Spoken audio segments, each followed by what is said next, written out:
Hi there, today on Lydia's Books I want to talk about the things I've been reading and writing, and a little tiny bit about the HWA. That is the Horror Writers Association. But first off, some things that I'm reading.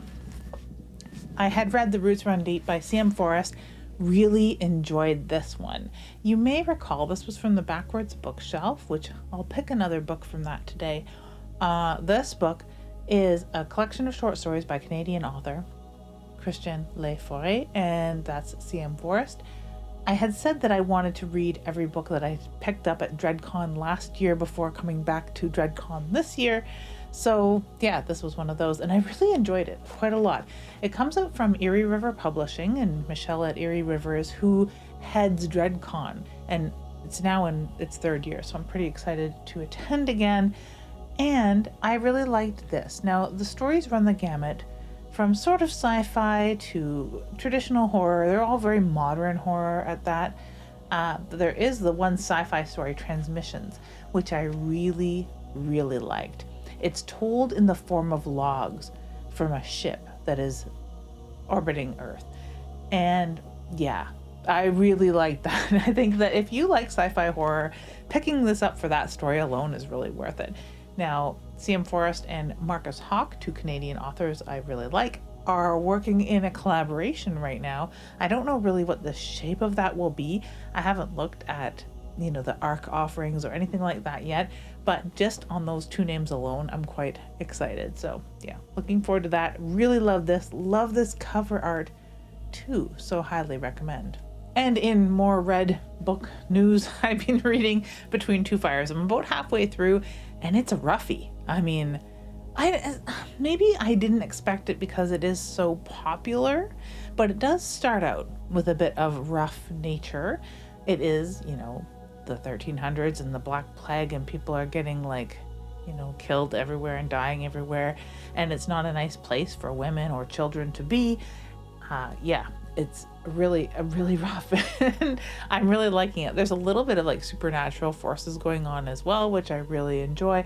It's better than I expected, but you already know this because I'm very late coming to Between Two Fires. I do want to review it when I'm done reading it. That should be soon. The next review I'm actually doing is A Scent of New Mown Hay by John Blackburn, so that will be coming up next, the very next video. But then soon enough, it will be Between Two Fires because I'm really enjoying this a lot. Before I get into more books, you may notice I'm wearing this really wonderful shirt. It's a bookworm shirt, a lot like the bookworm pillow and toad and other shirts that I've had available. This is a new one from a new company, from Printful, and I really like it a lot. The material's a little thin, so it's really good for summertime, and I've been overheated all summer long. I wear tank tops pretty much 24/7. I wear them to work out. I wear them under most of my clothing. I wear them in the evenings. I wear them around. I wear them all of the time. And yeah, this is a new edition. The printing's really good, so I will be reviewing it as I wear it, because I'll wear it about once a month for the show. But yes, you can order this on my Etsy. I've taken the clothing and apparel and bags because they weren't making the bags that I like. They weren't making the toques the same way. So I've taken those away from the Teespring shop, and I've replaced them with ebooks because you can do that. And I think it's an interesting time in publishing. It's a good time for me to put my ebooks there.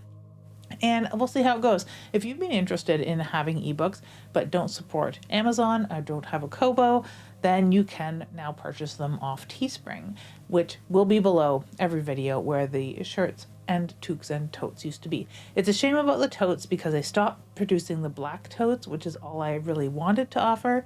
And they're so good. There were awesome totes. If you got one, then we use ours all the time. I love that tote, but I love this tank top equally, so very happy to own my bookworm tank top, and you would be too. So let me know if you do pick one up, how it's working for you. You'll get to see my ongoing review of the quality of Printful, and maybe more stuff will come available on the Etsy. You can stay tuned. There'll be a link below. There's usually a link to my website, which there is a link from there as well to the shop. So yes, on to books. A while ago, I had stopped in at Reread Used Books, and you'll notice that they get mentioned quite a bit here because A Scent of New Mown Hay came from Reread Used Books. These books, I don't remember if I mentioned them here on the show, came from Reread Used Books, and I've dropped off other copies of the Pray Light Eve series and my new short story, Only So Far in the Woods, at Reread for Ottawa residents to pick up my work there. But yes, Sing Me Your Scarves by Damien Angelica Walters. I remember when this came out, I really wanted to pick it up. It's a series put out by Apex Books, I guess highlighting some of their popular authors. This is the third in that series, and I'm very interested to read the short stories by Damien Angelica Walters and more short stories. Havoc, After Dark, Tales of Terror by Robert Flemming with a foreword by Tananarive Due. And yes, very interested in both these. Not one story I think I've read from either author ever, but it'll be a good Christmas reading, I think. Maybe not very Christmassy, but I like short stories in the winter quite a lot, so I think that these will be fun reads then. So they're for the shelf. They'll end up on the backwards bookshelf, which, like I said, CM Forest was one book from there. I'll pick another book off of there right now. Final Girls by Riley Sager is the next book off the backward bookshelf. There's only 3 books left from last year to go. So if you recall, backwards Jack Torrance there is the gatekeeper. Everything from this side is the old backward bookshelf. Everything on that side is the new backward bookshelf. So come October, I'll have all that whole year of reading ahead of me already, with these 2 new books added to that stack. So yeah, Final Girls by Riley Sager. This is interesting because I think I will get to this sooner than later. Some people give poor old Riley Sager a lot of flack. And I mean, yes, it's a little bit formulaic. It's a little bit popcorn, a little bit paint by numbers, and maybe not even horror. It's just thriller stuff that is horror adjacent, especially with a title like that. Now, so is James Patterson. I mean, maybe, it hurts his little feelings while he's diving into his giant pile of Scrooge McDuck money, but people say the same sort of thing about James Patterson. Riley Sager I do enjoy, but I do enjoy things like VC Andrews and Nancy Drew and Darcy Coates books, which are kind of cozy horror. And while this is more thriller, I find it kind of horror-y. I find the writing very approachable. So I'm going to have a lot of fun with this. I've wanted to get to Final Girls for some time. I kept eyeing up that stack to see when it was going to come in to play here, and here we are. So this will be some vacation reading over the next month or two, alongside Richard Lehman's The Lake, which I'd picked out for holiday reading earlier in the summer, but I didn't get a chance to get to it. So yeah, this and The Lake will be my summer reads going forward. There's only a little bit of left of summer, right? Like, it's almost the beginning of September. September 20th or so is when fall begins. So I have about a month left of summer proper, right? My husband Chris had taken a little trip to Pennsylvania and stopped by one of my favorite little used bookstores. That's gigantic used bookstore, Second and Charles. I don't think they have them in every state. They don't have them here in Canada, of course, but they're massive with the used books, and they're very, very economical. And that was sort of the thing. I'm kind of on a book buying ban right now because I want to get to the backwards bookshelf, and I just trying to save money to go to DreadCon and things. These were really inexpensive, and all the books that I've picked up so far this summer are usually under $5 each. But yeah, these were really nice finds. Fluke by James Herbert is a thing. I just been picking up James Herbert as I see it, and this is like mint copy, very cheap, very nice little read too. I think they'll get to this sooner than later, even though it should technically go on the backwards bookshelf. This is just for the shelf though. This is The Wendigo and Other Weird Tales by Algernon Blackwood. I got a beautiful set of Algernon Blackwood stuff for my birthday last year, but this is gorgeous. I don't know if you can see that mirrored cover.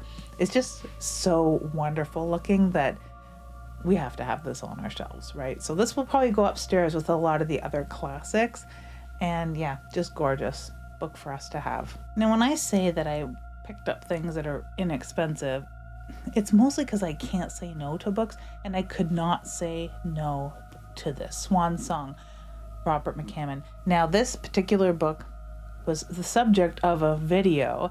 I had done a tag video done by Cliff Cliff's Dark Gems, based around Swan Song, his favorite book. And I hadn't read it. And I impressed upon that throughout the video that I'm doing this tag, but I've not read Swan Song, because it was about apocalyptic things. That's what the topic was. So it wasn't really about the book necessarily. Now I finally get a chance to read it. I found this very good vintage copy of it for maybe, it was under than $6. It was $5.50 or something. Very inexpensive at Reread Used Books, and I was just very pleased to pick this up. So from what I understand, it's a lot like The Stand by Stephen King, but it's a little more devastating. So if you are into that, a post-apocalyptic story, this is the next read. This one is a little bit more hard-hitting though, from what I understand. So yeah, we will see. It's a very big book, you may have noticed. So I'll probably read it like I reread The Shining. I've reread The Shining a number of times, and every time I read it in about 10-page chunks. So it goes in between my other current reading, and this one I think will be fun. Maybe it'll take over my mind though, like The Stand did. When I read The Stand for the first time, I think I read it in 3 or 4 days as a young teen, because it just took over my whole day. I just like 24/7 reading The Stand. That's what I was doing. So who knows? We'll see. As a grown-up with a job now, I don't think I can do that. But that's the same way I read the J.R.R. Tolkien books too. Now on to a little tidbit about the Horror Writers Association. Now I'm not going to spend a lot of time talking about this because I don't typically use my social medias or this channel to talk about things or vent or rant or have video essays or give my opinions on things. But I will say that you may have noticed that there is some weird hot air being blown around in and amongst and around the Horror Writers Association these days. In the meantime, I've also continued to post new release pictures. Now, my social medias are not affiliated necessarily with the HWA. There's no social media coordinator with the HWA at this time. So when I post all the new releases, because I do moderate that particular page of the website and a column in the newsletter that aggregates all of the summaries of the new books coming out that people have submitted, I collect them into a little social media picture and I put them on the social media because it's fun and it's nice and no one else does it. I think that it's important. So I continue to share that. And I wanted to make sure that that does not appear callous or that it doesn't rub someone the wrong way, because it may appear that I'm not paying attention to what's going on, which I am, and that I maybe am, ignoring what's going on by continuing to post social media stuff, why some people have some displeasure with the HWA. For the most part, my social medias are about talking about new books or what I'm reading, keeping it light. That's, what I like to do. I got into doing this volunteer position because sharing new releases is exciting and interesting to me. And you've seen me talk about new releases for years now, whether it be HWA books or not. I just like talking about new releases. I like window shopping new book covers, and I think that's cool. And that's a very important function of the HWA, being a member, being able to announce your new releases in that manner and having them added to the website. My social media doesn't play into that whatsoever. That's my own choice to put that on there because no one else really does. And I think it's exciting and interesting and important.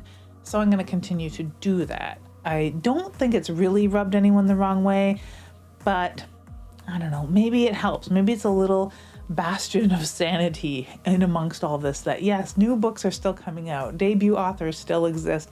There's new members that need support and want to share their work with people. So yes, if you've noticed or thought maybe that I wasn't paying attention to things going on because I continued to post new releases, I did take one break for a week because everything seemed a little bit weird, but I'm back at it. If things get weirder, who knows? But for now, I'm just going to continue posting them like it's no big deal because it's important and fun and interesting. So on the topic of new books, there will be another video in 2 weeks about new books, maybe even in a week. We'll see how it goes, because the next video I'm going to make just here today, wearing the self-same shirt, is a review of Ascent of New Moon Hay. So stick around. Thank you very much for watching today, and have an ookie spooky day.